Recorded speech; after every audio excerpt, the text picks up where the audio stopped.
నమస్తే, నేను మీ కుప్ప పద్మిని. ఇన్నాళ్ళు మీ సపోర్ట్‌ని నాకందిస్తూ, మీ ప్రేమని నాకందిస్తున్న ప్రతి ఒక్కరికి కృతజ్ఞతలు. ఇప్పుడు చూడబోతున్న ఈ వీడియో కూడా ఖచ్చితంగా మీకు ఉపయోగపడుతుంది. లైక్, షేర్ అండ్ సబ్స్క్రైబ్ చేసి మీ ఇష్టాన్ని, అలాగే మీ సపోర్ట్‌ని నాకందించండి. అలాగే ఈ వీడియో పట్ల మీ అభిప్రాయాన్ని కామెంట్ సెక్షన్‌లో కామెంట్ చేసి నాకు తెలియజేయండి. నమస్తే. నమస్తే, వెల్కమ్ టు అవర్ ఛానల్. నేను పద్మిని. ప్రస్తుతం మనతో పాటు ప్రముఖ ఆధ్యాత్మికవేత్త, ప్రముఖ జ్యోతిష పండితులు కేఎస్ఆర్ గారు మనతో పాటు ఉన్నారు. మాట్లాడదాం. సార్ నమస్తే సార్. ఎలా ఉన్నారు సార్? బాగున్నాను. సార్, ఆషాఢ శుక్లపక్ష ఏకాదశి వచ్చేస్తోంది. ఈ ఏకాదశిని తొలి ఏకాదశి అని, దేవసేన ఏకాదశి అని ఇట్లా రకరకాల పేర్లతో పిలుస్తుంటాం. తొలి ఏకాదశి అంటే మన తెలుగు రాష్ట్రాల్లో చాలా వైభవపేతంగా పండగలాగానే జరుపుకుంటాం. తొలి ఏకాదశి అలాగే ముక్కోటి ఏకాదశి, రెండు ఏకాదశిలు కూడా. మరి స్వామి క్షీరసాగరం మీద ఇక నిద్రకి ఉపక్రమించేటటువంటి సమయం.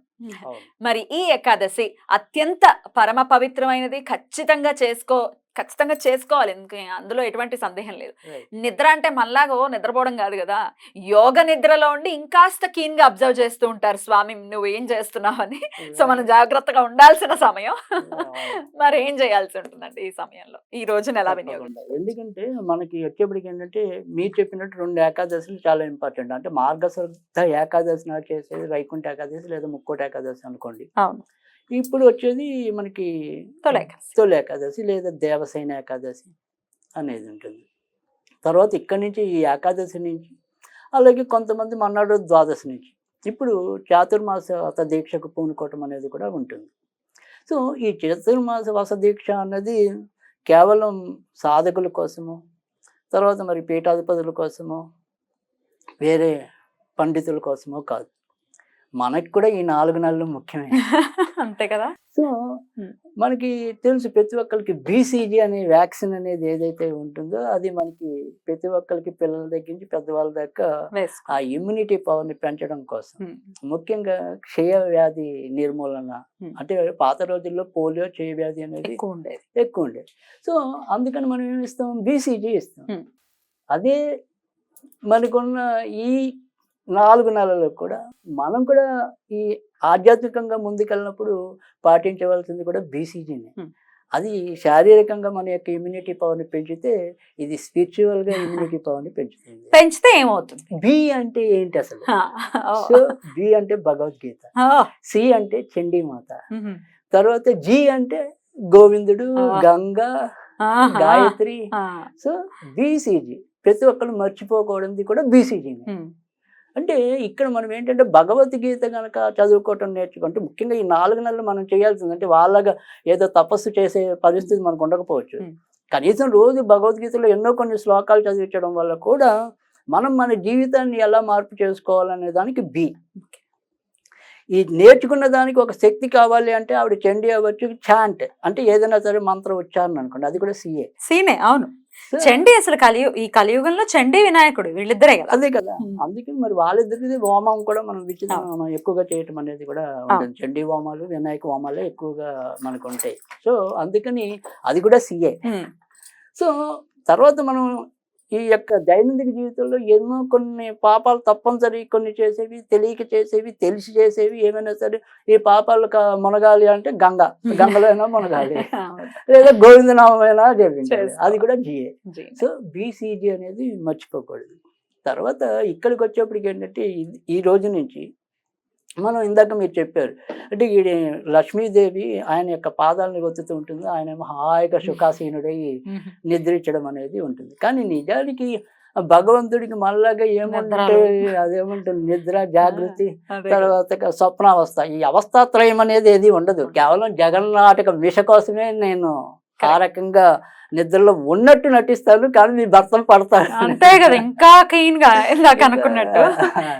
సో అందుకని ఖచ్చితంగా మనం ఏంటంటే ఇక్కడ మనకి 2 మార్గాలు ఉన్నాయండి. ఒకటి ఇందాక చెప్పాను, సాధ్యమైనంత వరకు వాళ్ళగా మనం తీవ్ర సాధనలు చేయకపోయినా రోజు ఎంతో కొంత సమయాన్ని విష్ణు పూజ కోసం కేటాయిద్దాం. సో ఆ భగవద్గీత చదువుతాము, లేదా మనకి తెలిసిన గోవిందనామాన్ని ఉచ్చరిస్తాము, అది మన ఇష్టం. ఆ రకంగా చెయ్యాలి. ఎందుకంటే ఈ చాతుర్మాస దీక్షలో కూడా తర్వాత మనకి ఏంటంటే ఒక్కొక్క నెలలో ఎవరైతే వీళ్ళందరూ కూడా ఉంటారో, మొదటి నెల ఏదైతే ఉంటుందో ఈ చాతుర్మాస దీక్ష అంటే, ఇప్పుడు మనకి అది కూడా ఇంకోసారి చెప్తాను. ఈ చాతుర్మాస దీక్ష అంటే ఏంటంటే, ఇప్పుడు మనం ఈ ఆషాఢ మాసం నుంచి మొదలెడతాం కదా, అది మళ్ళీ కార్తీక శుద్ధ రెండవది. దశమి, దాన్ని ప్రబోధిని ఏకాదశి అంటారు, ఆ. కొంతమంది పద్మేకాదశి అంటారు. సో అంటే ఇక్కడ నుంచి మనం మొదట జ్ఞానానికి తొలిమెట్టయితే ప్రబోధం, మనం మేల్కొల్పది. సో అక్కడి దాకా రావటం అనేది, అప్పుడు దీక్ష విరమించడం అనేది ఉంటుంది. ఈ 4 నెలల్లో కూడా ఒక్కొక్కటి వాళ్ళు వదిలేస్తారు. అంటే మొదటి నెలలో కాయగూరలు వదిలేస్తారు. సో 2వ నెలలోకి వచ్చేప్పటికి పెరుగు వదిలేస్తారు. 3వ నెలలోకి వచ్చేప్పటికి ఏంటంటే పాలు వదిలేస్తారు. 4వ నెలలోకి వచ్చేప్పటికి ఏవో ఒక ధాన్యాలు వదిలేస్తారు, పప్పు ధాన్యాలు కానీ. ఏదో ఒకటే, అన్ని కాదు కదండి. మమకారం ఉన్న ఏదైనా వదిలేయచ్చు. కానీ నేను అనేది ఏంటంటే అలా మనం కూడా మనం అంటేనే అది ఆలోచిస్తే, అంటే తర్వాత మనం ఆధ్యాత్మికంగా పెద్ద స్థాయికి వెళ్ళినప్పుడు ఏంటంటే మనకి ఏదైనా సరే వదిలేసుకోవడానికి, స్వీకరించడానికి రెండింటికి సిద్ధంగానే ఉండాలి. కరెక్ట్. ఎందుకంటే ఈ భూమి మీద ఏదైనా సరే ఎప్పుడు కూడా అది అంతరించేదే కదా. సో నేను ఒక్కొక్క వస్తువు మీద విపరీతంగా మనసు పారేసుకోవటం వల్ల తర్వాత నేనే బాధపడాలి, ఆ వ్యక్తి అది ఆ వస్తువు దూరమైనప్పుడు. కరెక్ట్. అందుకని అవి వద్దు, అవి వద్దు. తర్వాత నేను అనేది ఏంటంటే వాళ్ళగా పాలు పెరుగు కాదు, ఈ 4 నెలలు మీకు ఇష్టమైంది మీరు వదిలేయండి అంటున్నా నేను. ఏదో ఒకటి అంటే నేను అనేది నాకు బాగా బంగాళదుంప కూర ఇష్టం అనుకోండి, ఆ బంగాళదుంపలే వదిలేండి కొన్నాళ్ళు. అంటే నేను అనేది మమకారాన్ని జయించడం. ఈ మమకారాన్ని జయించుకుంటూ పోతే ఆటోమేటిక్గా కోరికలు తగ్గుతాయి. మమకారం పెరిగిన కొద్దీ కోరికలు పెరుగుతాయి. సో కోరికలు ఎప్పుడు పెరిగామో పతనం వస్తుంటుంది. సో అందుకని ఇటు మనం ఈ రకంగా కూడా మన యొక్క సాధనని మార్చుకోవచ్చు. వాళ్ళు చెప్పినట్టే ఫలానా వస్తువే వదలకాలి, అవి వాళ్ళు చూసుకుంటారు, ఆ సాధకులు చూసుకుంటారు. సో మనం లౌకికంగా మనమేం చేయగలం అనేది. దీంతో పాటు నేను ఇందాక చెప్పాను, మనకేది ఇష్టమో అది చేయండి స్వేచ్ఛగా. మీకు ఏ దేవుడు ఇష్టమైతే ఆ దేవుని పూజించే. కానీ ఇది ప్రధానంగా విష్ణు అంశతో కూడింది కాబట్టి సాధ్యమైనంత వరకు విష్ణువుని పూజించండి. సో ఆ విష్ణువుని ఎలా పూజించాలి అయితే ఇందాక చెప్పాం, మనం భగవద్గీత అనుకుంటే భగవద్గీత లేదు, విష్ణు సహస్రనామం ప్రతిరోజు చదివితే అంతకంటే మంచిది ఉండదు. అవి కూడా చేయలేని వాళ్ళ కోసం అయితే కనుక చాలా తేలికైన పద్ధతిలో ఓం శ్రీం విష్ణువే స్వాహ, ఓం శ్రీం విష్ణువే స్వాహ, ఓం శ్రీం విష్ణువే స్వాహ అనేది ఉంది. దీంతో పాటుగా మనం ఎప్పుడు ఇచ్చే స్విచ్ వర్డ్ ఉంది, విష్ణుమూర్తికి సంబంధించి, రైట్, ఆకాష్.